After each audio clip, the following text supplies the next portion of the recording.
Senhor, muito obrigado por tudo que o Senhor tem feito, por tudo que o Senhor tem realizado. Queremos te pedir que o Senhor fale conosco nessa manhã. Fale aos nossos corações, abra as nossas mentes, para que nós possamos compreender a tua revelação, ó Deus. Cuida, Senhor, de cada um. Usa o presbítero Renê, é que eu te peço, em nome de Jesus. Amém.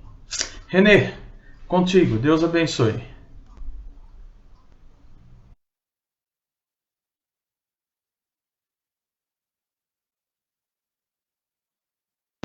Bom dia, irmãos. Acho que agora vocês vão conseguir me ouvir.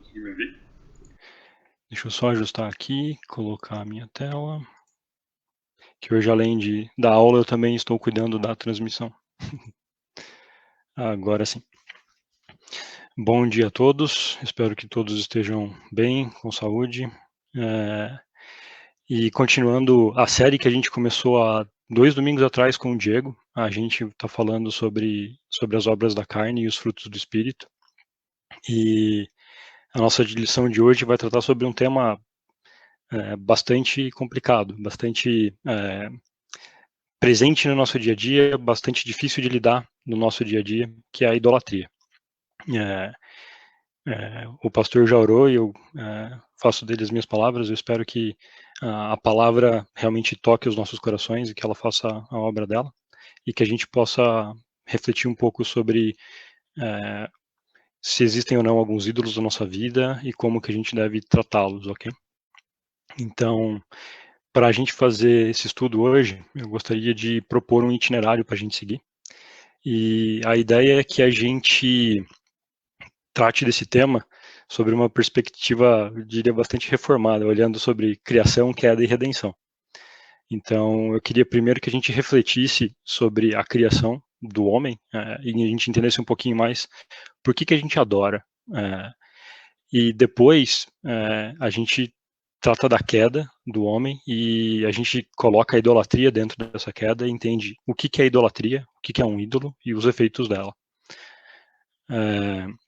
E por último, a gente, graças ao amor e à graça de Deus, a gente tem a redenção. Então, como é que a gente consegue combater, identificar e combater essas idolatrias que brotam no nosso coração muitas vezes? Então, é basicamente essa sequência que a gente vai ter ao longo da aula hoje. Eu gostaria que vocês guardassem ela um pouquinho na cabeça de vocês. A gente vai falar de criação, queda e redenção, por que a gente adora, o que é a idolatria, quais são os efeitos que ela causa, e por último, como é que a gente consegue combater a idolatria, tá ok? Eu vou tentar acompanhar o chat o melhor que eu puder, então se vocês tiverem alguma dúvida ou comentário, fiquem à vontade, ok? Para mandar aqui nos comentários. Começando então, por que a gente adora? Eu gostaria de tentar responder essa pergunta lá no Gênesis, lá na criação do homem, tá? Lá em Gênesis 2:7 a gente tem a passagem quando Deus forma o homem e sopra nas narinas dele o fôlego, né? E em Gênesis 2:7 a gente tem o seguinte texto: então formou o Senhor Deus ao homem do pó da terra, ele soprou nas narinas o fôlego de vida, e o homem passou a ser alma, nefesh, vivente. Por que eu estou ressaltando essa palavrinha ali, alma, e o original dela, o nefesh? Porque essa é uma palavrinha que para a gente está sendo traduzida como alma nesse texto. E você pode notar que ele fala que a gente é uma alma, e não que a gente tem uma alma. E nesse sentido, a palavra nefesh, além de aparecer como alma, em outras passagens e na língua hebraica, ela também era utilizada para expressar a palavra garganta. Porque ela tem uma associação com o fôlego também. Então, e em outras passagens do Antigo Testamento, como em Isaías 5:14, em Eclesiastes 6:7, a gente também encontra essa palavrinha aparecendo, essa palavrinha nefesh, e eu queria ressaltar um pouquinho o significado e o sentido que ela traz nesses outros contextos, tá? Então, lá em Isaías 5:14, o texto diz assim: por isso, a cova aumentou o seu apetite, e nefesh, abriu a sua boca desmesuradamente, para lá desce a glória de Jerusalém, e o seu tumulto, e o seu ruído, e quem nesse meio folgava. E depois em Eclesiastes 6:7 a gente tem: todo o trabalho do homem é para a sua boca, e contudo nunca se satisfaz o seu apetite, nefesh. Então a gente tem também essa palavrinha aparecendo como apetite, como desejo, como às vezes até como fome em outras passagens do Antigo Testamento. Então, o que a gente pode tirar um pouco daí? E essa não é uma ideia original minha, vamos dizer assim. Isso o Jonas Madureira traz no livro que ele escreveu, que chama Inteligência Humilhada, e ele coloca que a gente pode entender também desse versículo que o homem não tem fome, o homem é fome. O homem não tem desejo, ele é desejo. O homem não tem necessidade, ele é necessidade. Então, quando a gente lê ali em Gênesis 2:7 que o homem passou a ser uma alma vivente, a gente pode também entender que o homem passou a ser desejo. Mas aí isso já pergunta, mas desejo de quê? Fome de quê? E uma das respostas que eu acredito que a gente tem, ela foi muito bem colocada por um teólogo do passado, por Agostinho de Hipona, e nas Confissões dele, um livro que ele escreveu contando toda a trajetória de vida dele, e como ele já tinha buscado a satisfação em diversas coisas, desde o prazer sexual até no próprio conhecimento. E ele resume, acho que muito bem a resposta para essa pergunta. Ele diz que fizeste-nos para ti, e inquieto está o nosso coração, enquanto não descansar em ti. Então, isso, se a gente colocar um paralelo lá no Salmo 42, que também diz que o nosso coração suspira por Deus, que a nossa alma suspira por Deus, fica claro que a nossa fome é fome de Deus, que Ele é Ele é o único ser capaz de saciar essa fome, porque nós somos criados para nos satisfazermos nele. Tá? Então, da perspectiva de criação, é por isso que a gente adora, porque a gente foi criado para ter essa relação com Deus e para se satisfazer nele. Só que a gente tem um probleminha no meio do caminho. Esse probleminha se chama queda. E a queda, ela distorceu essa nossa direção em relação a Deus e a buscar nossa satisfação em Deus. E isso traz para a gente diversas consequências, além do claro afastamento de Deus, mas isso também muda a relação que a gente tem com o Deus e com a criação dele. E esse é o texto base que a e alguns pontos dele, eles vão voltar na nossa discussão aqui para frente. Mas eu gostaria de ler ele inteiro, tá? Esse texto de Romanos 1, de 18 a 32. Então, se você tiver com a sua Bíblia aí, fica à vontade para acompanhar. Eu vou ler o texto aqui também, então, se você não tiver com a Bíblia fácil, alguma coisa assim, presta atenção e acompanha a leitura, tá ok? Se você tiver com ela, fica à vontade e leia com a gente. Então, o texto de Romanos 1, 18 a 32 nos diz: a ira de Deus se revela do céu contra toda impiedade e perversão dos homens, que detêm a verdade pela injustiça. Conquanto o que de Deus se pode conhecer é manifesto entre eles, porque Deus lhe manifestou. Porque os atributos invisíveis de Deus, assim como o seu eterno poder, como também a sua própria divindade, claramente se reconhecem desde o princípio do mundo, sendo percebido por meio das coisas que foram criadas. Tais homens são, por isso, indesculpáveis. Desculpa. Porquanto, tendo conhecimento de Deus, não o glorificaram como Deus, nem lhe deram graças. Antes, se tornaram nulos em seus próprios raciocínios, obscurecendo-se-lhes o coração insensato. Inculcando-se por sábios, tornaram-se loucos, e mudaram a glória de Deus incorruptível em semelhança de imagem de homem corruptível, bem como de aves, quadrúpedes e répteis. Por isso, Deus entregou tais homens à imundícia, pelas concupiscências do seu próprio coração, para desonrarem o seu corpo entre si. Pois eles mudaram a verdade de Deus em mentira, adorando e servindo a criatura em lugar do seu Criador, o qual é bendito eternamente. Amém.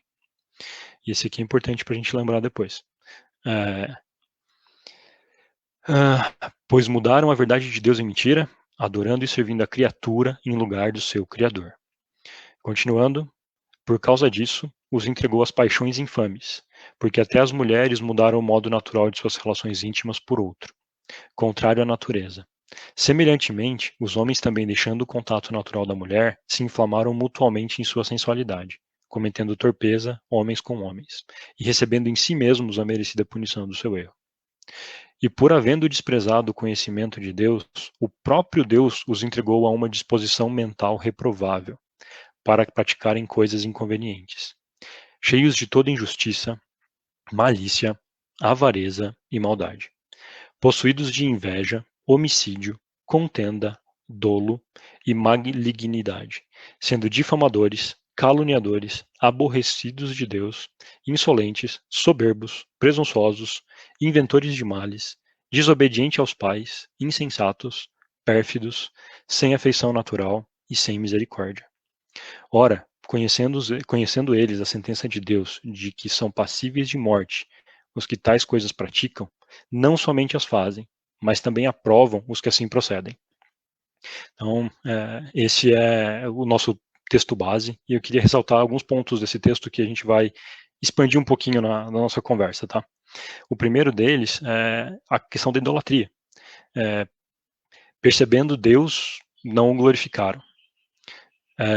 E adoraram a criatura em lugar do Criador.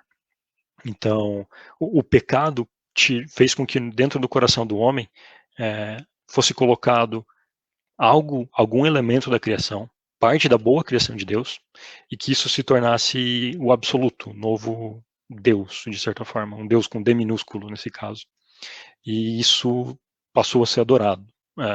A gente deixou de buscar a nossa satisfação, o nosso valor, a nossa identidade em Deus e no que Deus diz que a gente é, e passou a buscar nas coisas da criação. E isso cria um efeito que a gente também vai falar um pouco mais. Mas os efeitos dessa idolatria, basicamente, o versículo 22 fala pra gente que, inculcando-se por sábios, tornaram-se loucos. A Bíblia assume que a fonte da sabedoria é o temor de Deus. E se a gente não tem Deus como centro da nossa existência, como o nosso absoluto, não tem sabedoria. Então, por isso que ele coloca que eles se julgavam sábios, mas na verdade eram loucos, porque eles estavam separados da fonte real de sabedoria, que é Deus e o temor a ele. E por isso, Deus entregou esses homens às suas paixões. E como a gente vê nos últimos versículos, isso produz todo o tipo de obra da carne. A gente pode pensar a idolatria como sendo a mãe de todas as obras da carne, se você quiser olhar por esse lado. Porque a partir dela, por estarmos desconectados de Deus e estarmos colocando parte da criação como nossa referência, a gente é incapaz de produzir os frutos do Espírito. E dessa maneira a gente só vai agir dentro das obras da carne. Tá? Então, a queda, ela gerou esse desvio da nossa orientação, vamos dizer assim, de Deus originalmente, onde a gente devia buscar a nossa satisfação, nosso contentamento, nosso valor, para as coisas criadas. E isso gerou uma série de problemas, que agora a gente vai entender um pouquinho mais, ok? Primeiro, já que a gente vai falar de idolatria, eu queria deixar bem claro para a gente o que é um ídolo. Tá? Como você já viu em Romanos 1:25, que a gente acabou de ler, quando um ídolo passa a ser quando a gente assume uma parte da criação, ou um elemento da criação, como um Deus. A gente pega essa parte da criação, uma criatura, e coloca ela no lugar que deveria ser dado só ao Criador. E também eu queria ler com vocês esse trecho de Isaías 44:10-20. É um trechinho um pouquinho longo, mas ele é brilhante em como ele consegue deixar claro o que é um ídolo e quanto é, de certa forma, realmente insano você colocar sua confiança e a sua satisfação em um ídolo. Tá? Então eu vou ler Isaías 44:10-20. Vamos lá. E o texto diz assim: quem, senão um tolo, faria seu próprio Deus? Um ídolo que em nada pode ajudá-lo. Todos que adoram ídolos serão envergonhados, bem como todos os artesãos, simples mortais que se dizem capazes de fazer um Deus. Ainda que unam forças, estarão unidos em terror e vergonha. O ferreiro trabalha na forja para criar uma ferramenta afiada, martela e a modela, e com toda a força. Martela e modela com toda a força. De tanto trabalhar, sente fome e fraqueza, fica sedento e desfalece. O escultor, por sua vez, mede um bloco de madeira e nele desenha um esboço. Trabalha com cinzel e plana, e entalha a imagem de uma pessoa. Dá à imagem beleza humana e a coloca no pequeno santuário. Corta cedros, escolhe cipreste e carvalho, planta um pinheiro no bosque, para que a chuva o faça crescer. Então, ele usa parte da madeira para fazer fogo, e com ele se aquece e assa o pão. Depois pega o que resta e faz para si um deus para adorar. Faz um ídolo e se curva diante dele. Queima parte da árvore para assar a carne, come e se mantém aquecido, e pensa, que fogo bom, já não sinto frio. E então pega o que resta daquela árvore que ele cortou e faz o seu deus, um ídolo esculpido. Curva-se diante dele e o adora. Ora, e a ele diz, livra-me, pois tu és o meu Deus, com D minúsculo. Quanta estupidez e ignorância. Seus olhos estão fechados, e ele não consegue ver Sua mente está fechada, e ele não consegue compreender. Aquele que fez o ídolo não para e pensa. Queimei metade da madeira para me aquecer, e para assar o pão e a carne. Como é possível o restante ser um Deus? Vou me curvar para adorar um pedaço de madeira? Tal pessoa se alimenta de cinzas e engana a si mesma. Confia em algo que em nada pode ajudá-la, e no entanto não é capaz de se perguntar, será que este ídolo que tenho em mãos não é uma mentira? Isaías coloca de uma maneira muito clara e muito didática, eu diria, como de certa forma é insano você esperar que algo que você mesmo criou possa ter controle sobre a realidade e sobre o todo, possa te salvar. E quão desconectado da realidade você está quando você pega algo que você criou e você trata isso como um Deus. Ele dá um exemplo muito claro, você vai lá, corta uma árvore, metade da madeira que você tirou você assa, faz o seu pão, faz a sua carne, e o resto da madeira que você não assou, você constrói um bonequinho e chama aquilo de um Deus, você se prostra diante dele. E o jeito que ele coloca, para mim, é muito, muito claro, assim, de como os seres humanos, na ausência dessa relação com Deus, ficam desesperados para colocar qualquer coisa no lugar, para buscar em qualquer parte da criação a sua satisfação. E é engraçado porque isso deveria ser algo que nós cristãos deveríamos realçar e proclamar sempre, a ponto de que mesmo quem não é cristão conseguisse ter isso claro na mente deles. E é isso que a gente tem lá em Atos 19, 24 e 26. Ali, Paulo está em Éfeso e ocorre um tumulto, porque Demétrio, que era um ourives, ele fazia pequenas estátuas de Diana, ele começa a ficar revoltado com Paulo e com a pregação dos discípulos, porque o pessoal estava começando a se converter ao cristianismo e deixar de lado os ídolos. E o ganha-pão deles era fazer bonequinhos de Diana. E a história que a gente tem ali em Atos 19 diz assim, eu vou ler, são só 2 versículos, mas eu vou ler aqui. Pois um ourives chamado Demétrio, que fazia de prata nichos de Diana e que dava muito lucro aos artífices, convocando-os juntamente com outros da mesma profissão, disse-lhes, senhores, sabeis que deste ofício vem a nossa prosperidade, e estáis vendo e ouvindo que não só em Éfeso, mas em toda a Ásia, esse Paulo tem persuadido e desencaminhado muita gente, afirmando não serem deuses os que são feitos por mãos humanas. Então, a pregação de Paulo era tão conhecida e tão difundida naquela época, que até Demétrio, que não era cristão, conseguiu entender a mensagem de que, para um cristão, algo que é feito por mãos humanas não é um Deus, não pode ser um Deus.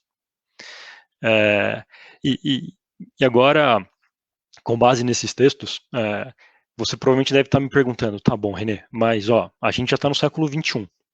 A gente já sabe que o sol, a lua, a chuva, o mar, os elementos da criação, eles não são deuses. A gente já tem clareza disso. E a gente também é protestante, a gente não... A gente muitas vezes se julga imune à idolatria, porque a gente olha para algumas outras práticas cristãs que adotam algumas imagens, e a gente fala, não, eu não sou idólatra. Idólatra é aquele outro ali que tem a imagenzinha de um santo e pede para um santo, se joelha diante de uma estátua, mas eu sou evangélico, sou protestante, eu não sou idólatra. Então, por que você está falando isso para a gente, René? Por que a gente está falando de estátua, a gente está falando de ídolo? O que isso tem a ver com a gente? E eu queria expandir um pouquinho o significado de o que é um ídolo, o que é o resultado da obra das nossas mãos, tá? Muitas vezes, principalmente no Antigo Testamento, isso era associado a imagens, a estatuazinhas que você colocava num santuário, ia lá, se prostrava e adorava. Mas não são só imagens que são obras das nossas mãos. E o nosso coração, ele vai buscar ídolos. E uma das pessoas que eu acho que consegue trazer isso nos dias de hoje de uma maneira muito clara é o Tim Keller. E eu vou ler uma passagem aqui do livro dele para ajudar um pouquinho a gente nessa reflexão, tá? O trecho diz o seguinte: o coração do homem é uma fábrica de ídolos. Ele toma coisas boas, como uma carreira de sucesso, amor, bens materiais e até a família, e faz dela seus bens últimos. O que isso quer dizer? O sucesso, a carreira, até a sua própria família, de certa forma também são obras das suas mãos. São partes da criação, da boa criação de Deus. E você não pode tomar isso como absoluto, como bens últimos. Senão você vai estar criando um ídolo. O nosso coração as diviniza, como se fossem o centro da nossa vida, porque achamos que podem nos dar significado e proteção, segurança e satisfação, se as alcançarmos. Então, o que isso aqui traz para a gente? Pensa na sua família. Ela é uma boa dádiva que nos foi dada por Deus. O nosso trabalho, a nossa carreira, o nosso conhecimento, eles são obras das nossas mãos. E se tudo isso se tornar a nossa fonte última de significado, segurança, satisfação, você vai ter transformado isso em ídolos.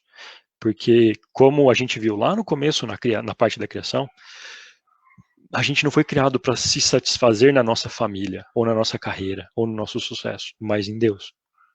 E como Agostinho respondia, a nossa satisfação não vai estar em nenhum desses lugares, senão em Deus.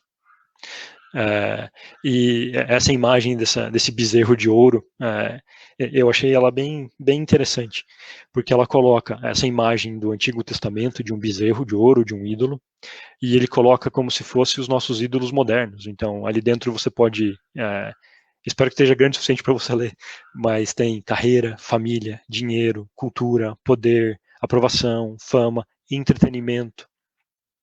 Você tem diversos elementos da criação, e alguns deles obras das nossas mãos, obras do nosso esforço, do nosso trabalho, que se nós tomarmos eles como os últimos, isso vai se tornar um ídolo. Tá? E nesse sentido, qualquer coisa pode se tornar um ídolo. Então, comece a se perguntar para você mesmo, de onde que você tira o seu significado? De onde que você tira o seu senso de valor? Quem que diz o que eu sou? O que define a minha identidade? E se a sua resposta para alguma dessas perguntas for diferente do que Deus e a sua revelação, provavelmente tem algum ídolo crescendo dentro do seu coração e que vai começar a moldar o que você é e o que você faz. E é engraçado, porque muitas vezes, até quando a gente vai se apresentar para outras pessoas, as pessoas te perguntam, muito prazer, mas quem que é você? E muitas vezes a gente começa sempre se identificando, meu nome é tal, e eu sou, e a gente fala a nossa profissão. Ou a gente fala, eu sou pai de fulano, eu sou filho de ciclano, ou a gente fala, eu sou brasileiro, mas poucas vezes a gente tem a clareza de conseguir se identificar como Paulo se identificava no começo das cartas dele. Tá? E eu inclusive me incluo nessa questão. Paulo se identificava assim, Paulo, servo de Cristo, chamado para ser apóstolo, separado para o evangelho de Deus. É assim que ele se identifica em Romanos 1. Então, dá para perceber que Paulo tinha a definição do que ele era, vindo diretamente de Deus. E eu gostaria de trazer um pouquinho de uma experiência um pouco mais pessoal. Como todos vocês, a gente tem passado por momentos bem complicados com essa pandemia, né? E mais ou menos nessa época do ano passado, a empresa em que eu trabalho, ela colocou a gente em casa, afastado do trabalho. A gente teve uma licença remunerada, mas a gente ficou em casa recebendo uma parte pequena do nosso salário. E isso aconteceu por um mês. Isso me fez pensar bastante no espaço que o meu trabalho ocupava na minha vida, principalmente. E eu ainda continuo pensando no espaço que ele ocupa. E o quanto da minha identidade, do meu valor, do meu senso de valor vinha do trabalho. E eu acho que esse foi um dos legados que a pandemia acabou deixando na minha vida pessoal, de que desde aquele momento eu acho que Deus tem me incomodado muito a refletir o quanto de valor eu estava dando a isso, o quanto de sensação de realização pessoal, de valor próprio vinha do trabalho e que não estava vindo dele. E desde então eu tenho me sentido muito mais incomodado a buscar em Deus e no serviço dele esse senso de realização, de valor e no sentido de glorificá-lo. E diante desse ponto, tem uma outra coisa que também pode se tornar um ídolo e que eu acho que deve estar muito presente na mente de quem tem uma responsabilidade ou um trabalho dentro da igreja, que é a questão do serviço. Quem tem um cargo, quem tem uma responsabilidade, eu acredito que nós devemos ter diante da gente sempre a pergunta de por que a gente está fazendo esse serviço. A gente está fazendo o serviço, mesmo o serviço da obra de Deus, o serviço da igreja, porque a gente espera algum tipo de reconhecimento dos homens, porque a gente acredita que é nesse serviço que está o nosso valor. O quão decepcionado ou até irritado a gente fica quando a gente faz alguma coisa e a gente não recebe um reconhecimento ou aquele tapinha nas costas. Não me leva a mal, não tem nada de errado em reconhecer um bom trabalho ou ser reconhecido por um bom trabalho. Mas se isso te incomoda, se isso te deixa irritado e preocupado além do normal, você tem que começar a se preocupar e a se questionar diante da palavra, diante de Deus, de por que você está servindo. Se é para criar algo para você, se é para criar satisfação para você, ou se realmente é para glorificar o nome de Deus. Será que só glorificar o nome de Deus, proclamar a salvação dele e se contentar com a salvação que ele oferece, não deveria ser suficiente para produzir em nós alegria e satisfação? Eu acho que essas perguntas são muito importantes quando a gente está trabalhando na igreja e está no serviço da igreja, para que o serviço em si não se torne um ídolo e que a gente coloque o serviço no lugar que o mesmo serviço do reino, para que ele não ocupe um lugar que só pertence ao Deus do reino. E porque nós devemos fazer isso para glorificar o Deus do reino. Ok? Então, ídolos. Qualquer coisa que não seja Deus, em que a gente busque a nossa satisfação, a nossa definição, o nosso senso de valor, que, de novo, que não seja em Deus e na sua revelação. Isso se torna um ídolo. O que acontece a partir daí? A partir do momento que você começa a se relacionar ou adorar um ídolo? A idolatria tem efeitos. E esse texto do Salmo 115, ele mostra um pouquinho dos efeitos dessa idolatria. Tá? E ele diz assim: prata e ouro são os ídolos deles, obras das mãos de homens. Tem boca e não falam, tem olhos e não veem, tem ouvidos e não ouvem, tem nariz e não cheiram, suas mãos não apalpam, seus pés não andam, som nenhum sai de sua garganta.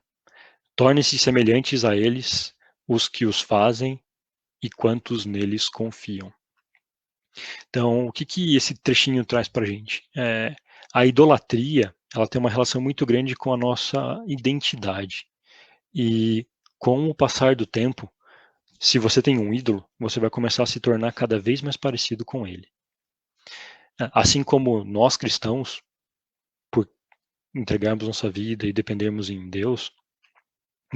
Deus, e o adorarmos, nós devemos buscar ser cada vez mais parecidos com ele. Mas quando tem um ídolo no lugar de Cristo, a gente começa a se assemelhar ao ídolo, e não a Cristo.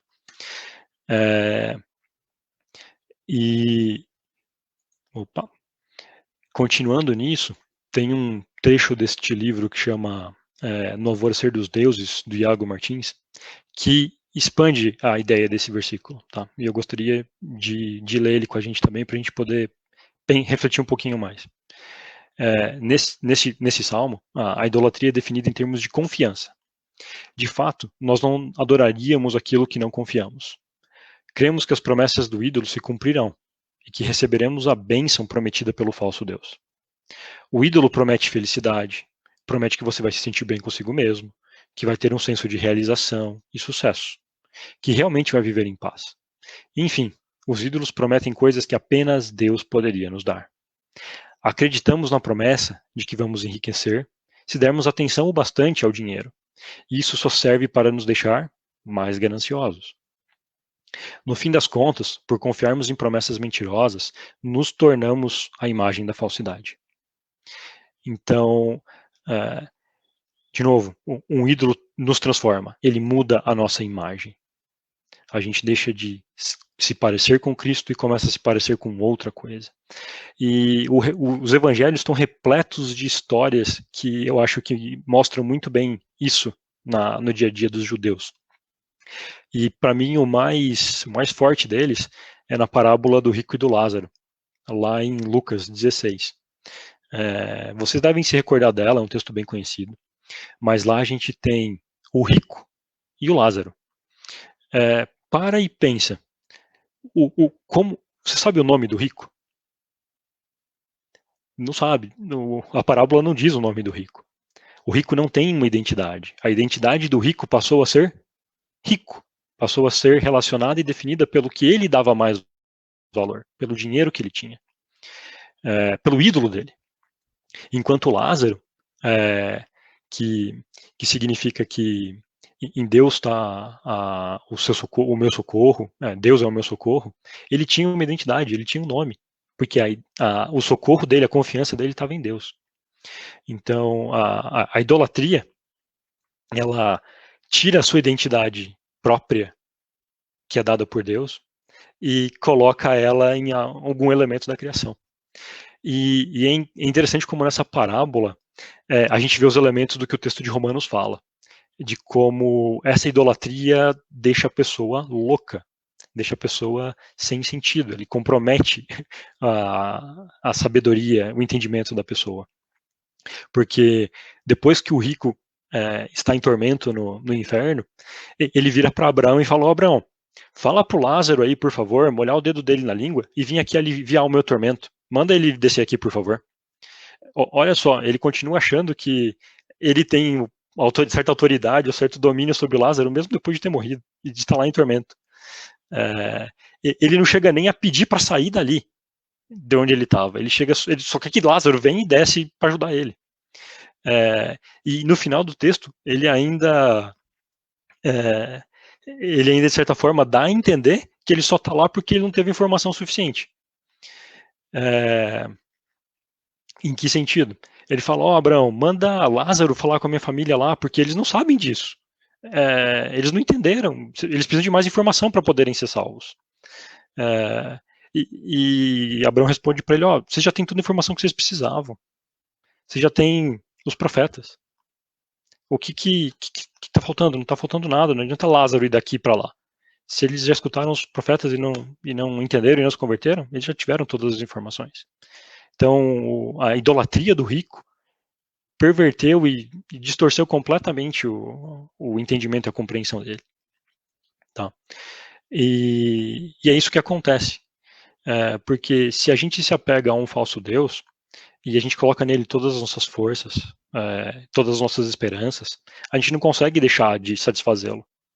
Porque se a gente deixar de satisfazer esse falso Deus, o que vai sobrar da gente? Porque a nossa identidade, o que a gente está definido, está espelhando esse Deus.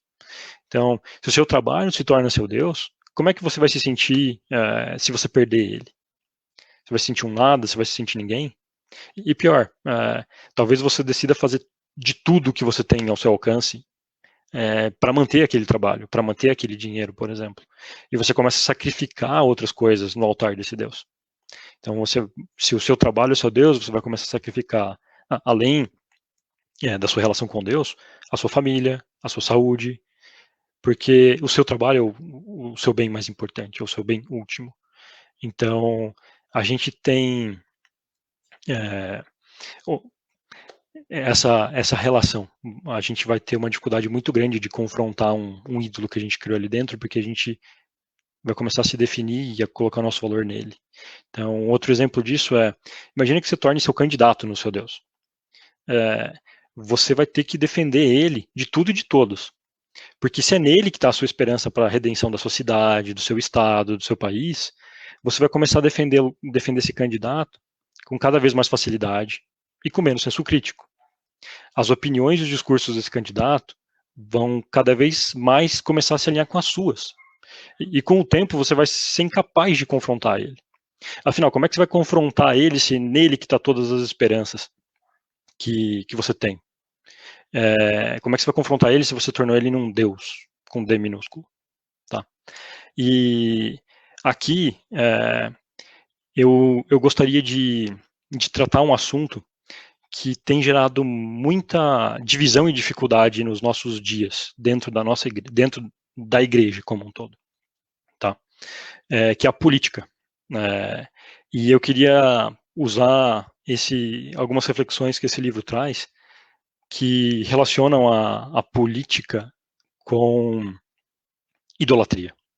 Então, o que a gente vê hoje acontecendo em muitas discussões em redes sociais, em grupos, a gente vê uma discussão muito inflamada e muito acalorada sobre política, sobre candidato A, sobre candidato B, partido B, ideologia política A ou B. E eu acho que isso é um sinal, o quão acaloradas são essas discussões, o quão ofendidas as pessoas se sentem quando tem o seu candidato ou o seu partido questionados. Eu acho que isso mostra que o lugar que a gente está dando à política está errado. O valor que a gente tem dado à política está fora do lugar. Está ocupando um espaço muito maior do que deveria estar ocupando no nosso coração. E como vocês vão ver logo adiante, uma das maneiras, a maneira que a gente deve lidar com a idolatria confrontando, eu acho que a gente precisa, de certa forma, parar e refletir sobre isso. Tá? Então, o texto desse livro, Visões e Ilusões Políticas, diz o seguinte: como as idolatrias bíblicas, cada ideologia política se fundamenta no ato de isolar um elemento da criação, elevando-o acima de tudo e fazendo com que a criação orbite em torno desse elemento e o sirva. A ideologia, parando nesse ponto, se separaram a semelhança disso lá com o texto de Romanos que a gente leu, eu pego um elemento da criação e coloco ele como absoluto, coloco ele no lugar do Criador, e coloco todo o restante servindo a este elemento. Lembra? É isso que Romanos chama de idolatria. A ideologia também assume que este ídolo tem a capacidade de nos salvar de um mal real, ou imaginário que há no mundo. Então, se você quiser pensar assim, uma ideologia é quase que uma religião secular, porque ela também tem um projeto de salvação. Você, dentro de uma ideologia política, você também tem um projeto de salvação para a humanidade. Uma salvação que é limitada a essa existência, ela não tem transcendência, ela não tem uma eternidade à frente, mas ela tem uma ideia de salvação. E talvez de um jeito bem simplista, a gente possa entender duas ideologias que permeiam bastante o nosso meio hoje, tá?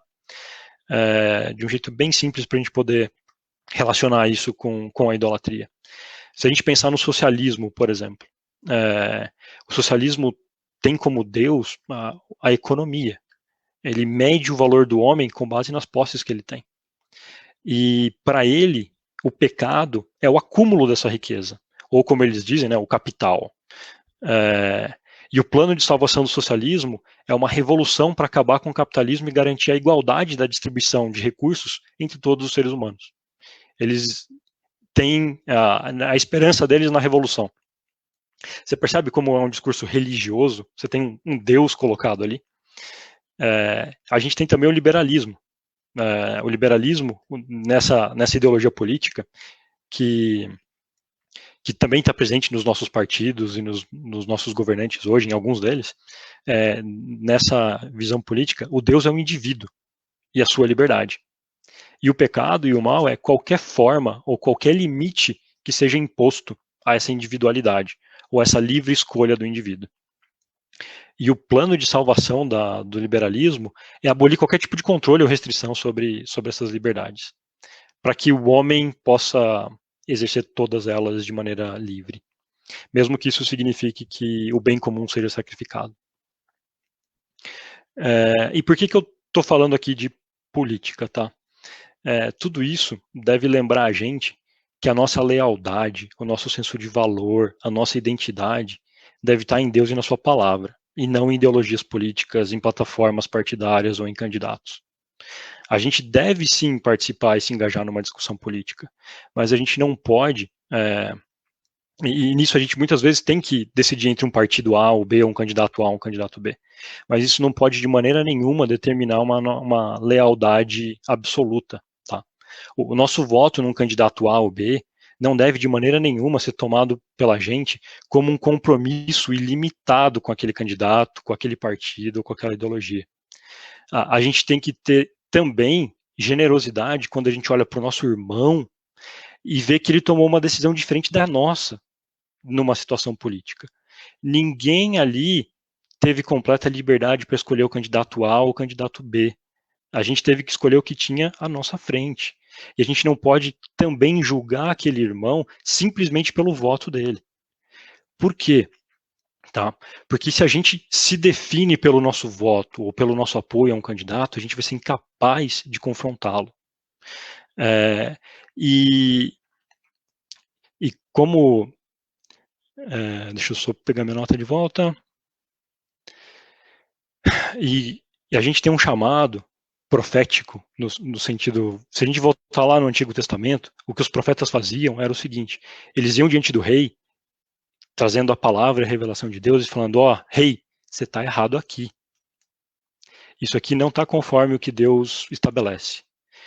E a gente vai ser incapaz de fazer esse tipo de atividade, de exercer essa nossa função até profética, diante dos nossos governantes, se a nossa lealdade estiver com o governante e não com Deus, com um partido e não com Deus, com uma ideologia política e não com Deus. Então, a gente tem que ter clareza que nenhuma dessas ideologias políticas vai se alinhar 100%.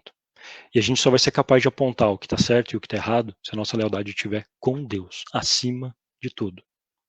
Tá ok?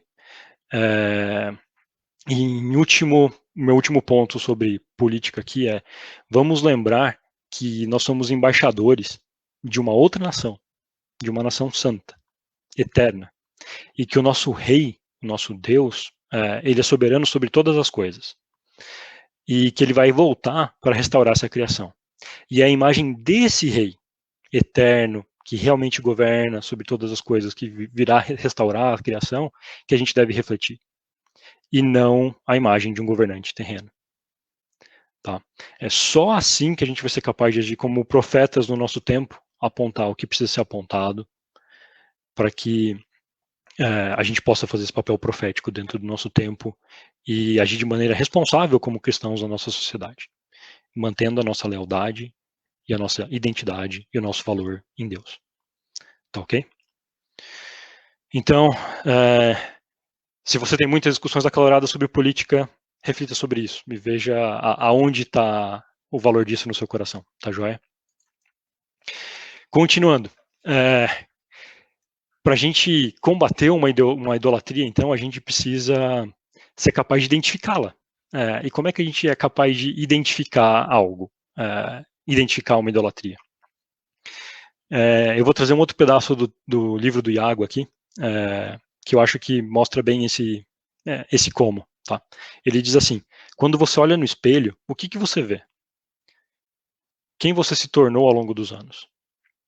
Em que tipo de personalidade e caráter você fundou a sua vida?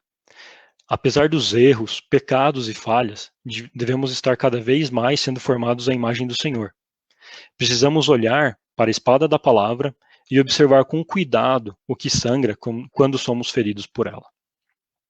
Então, o que esse trechinho do livro do Iago diz para a gente, que a gente precisa olhar no espelho. Mas qual que é o nosso espelho? O que vai ser capaz de revelar para a gente onde estão as nossas onde estão crescendo as nossas idolatrias?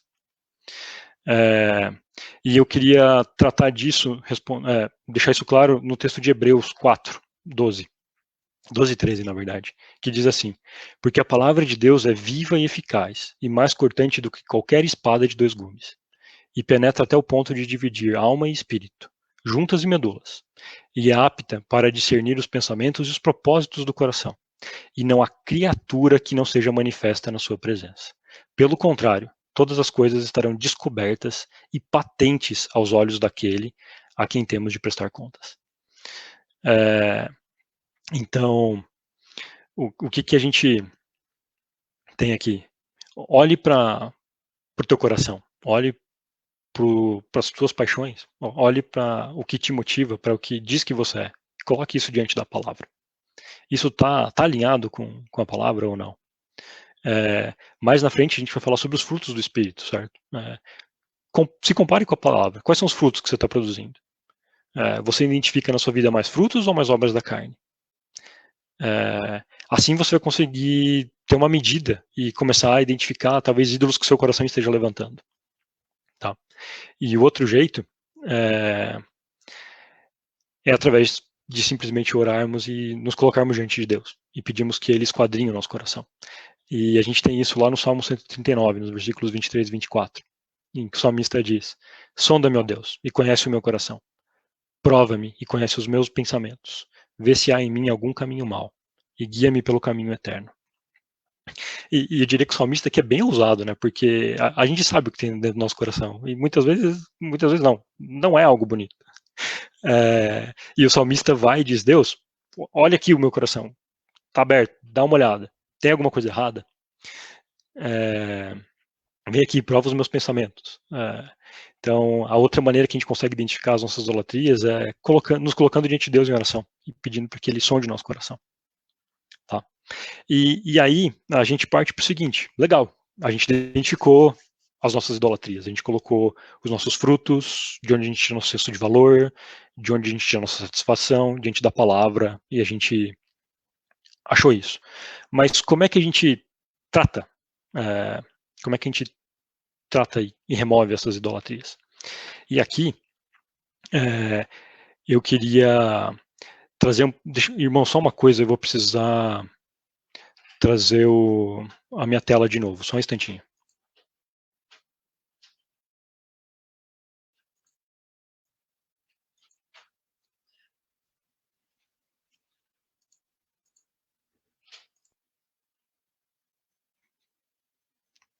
Pronto, eu precisava compartilhar meu áudio.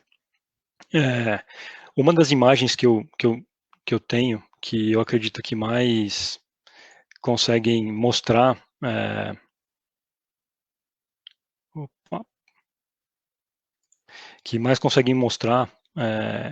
como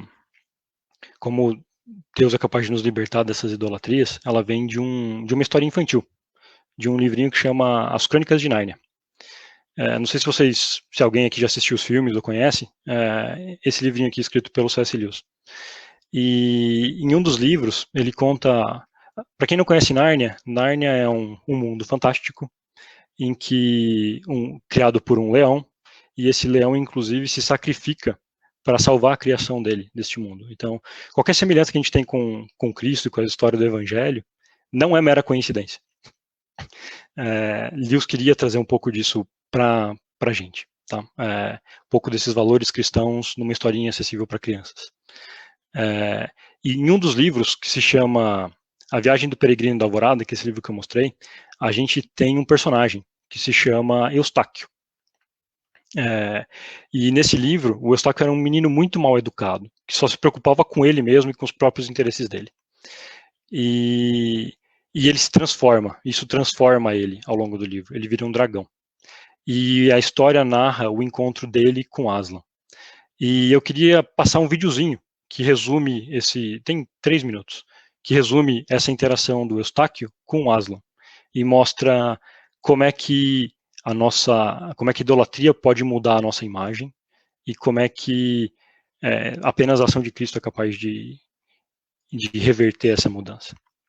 Tá? Eu espero que o áudio saia aí, e aqui a gente vai entender um pouquinho mais da história do Eustáquio.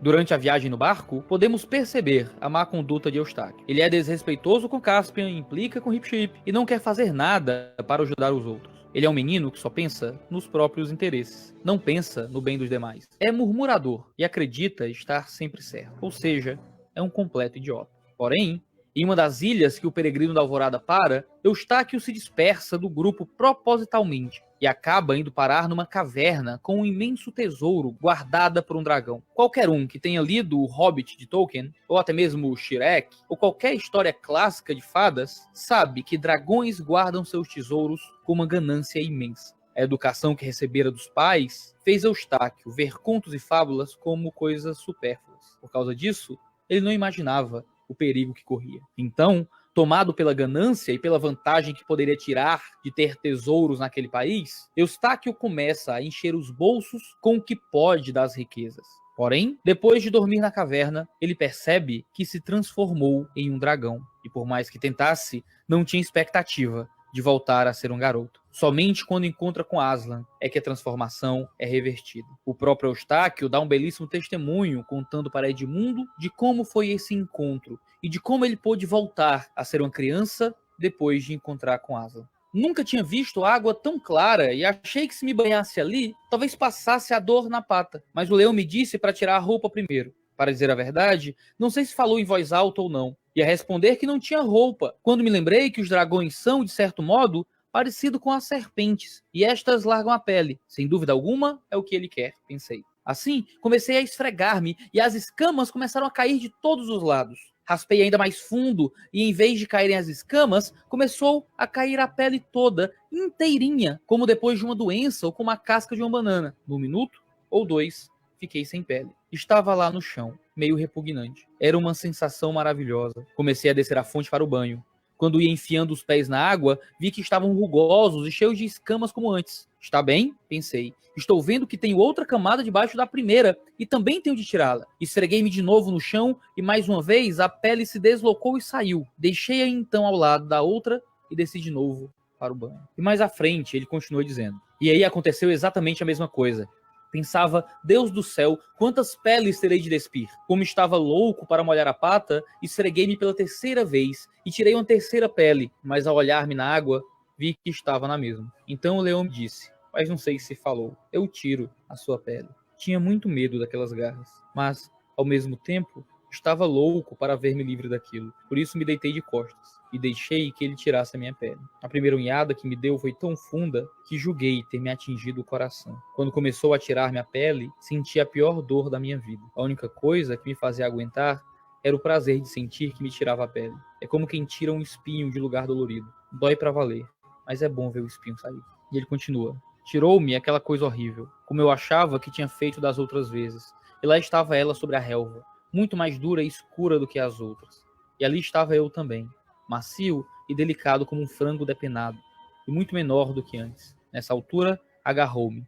Não gostei muito, pois estava todo sensível sem a pele, e atirou-me dentro da água. A princípio ardeu muito, mas em seguida foi uma delícia.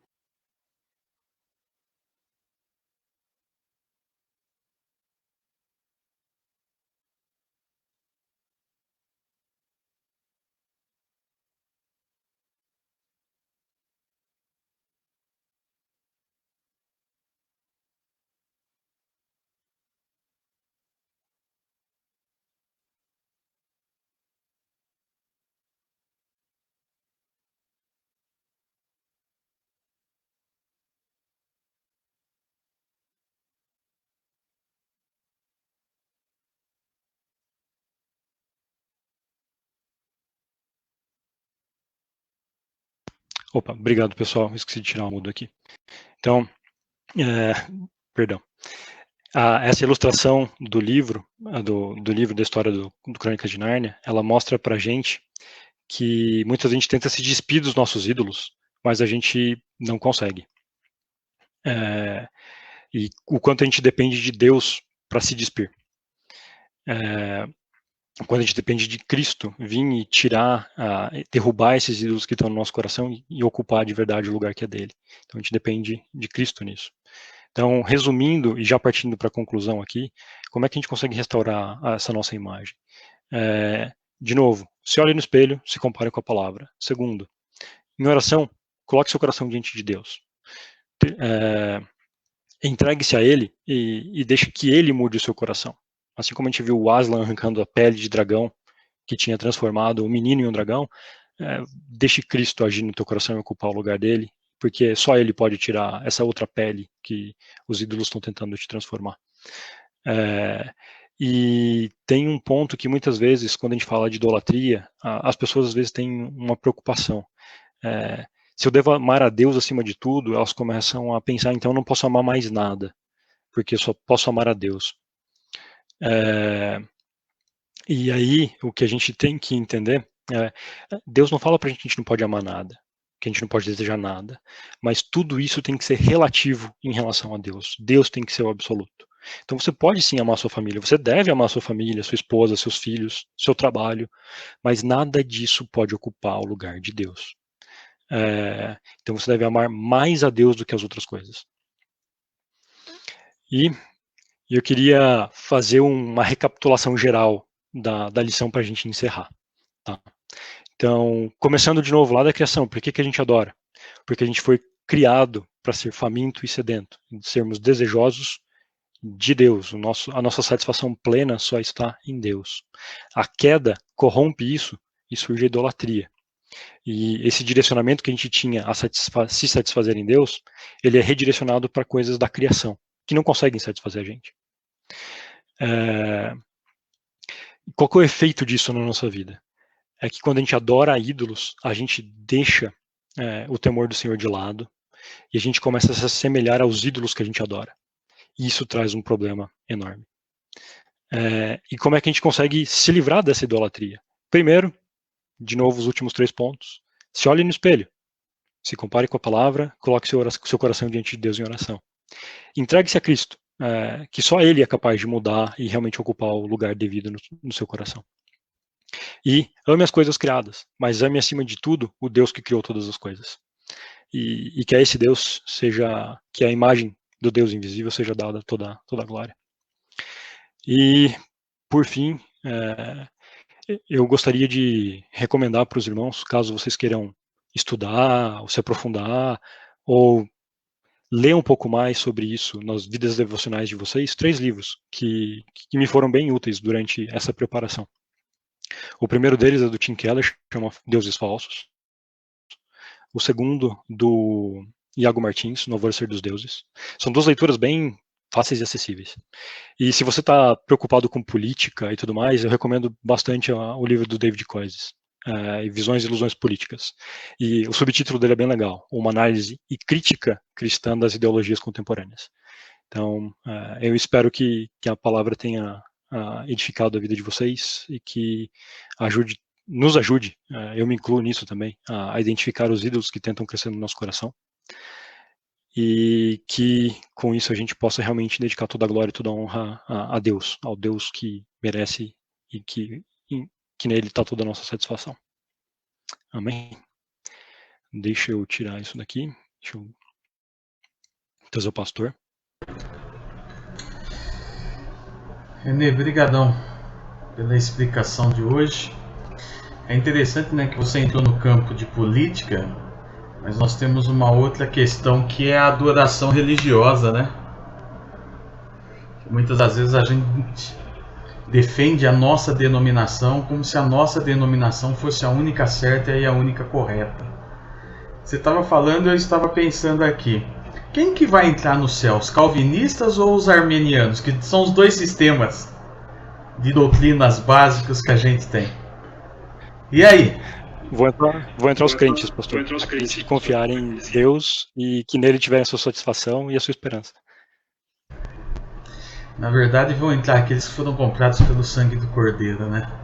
Independente de que seja A ou B, né? Aqueles que experimentaram Jesus como o único e suficiente Salvador. E muitas das vezes a gente idolatra, né? O pastor, a igreja,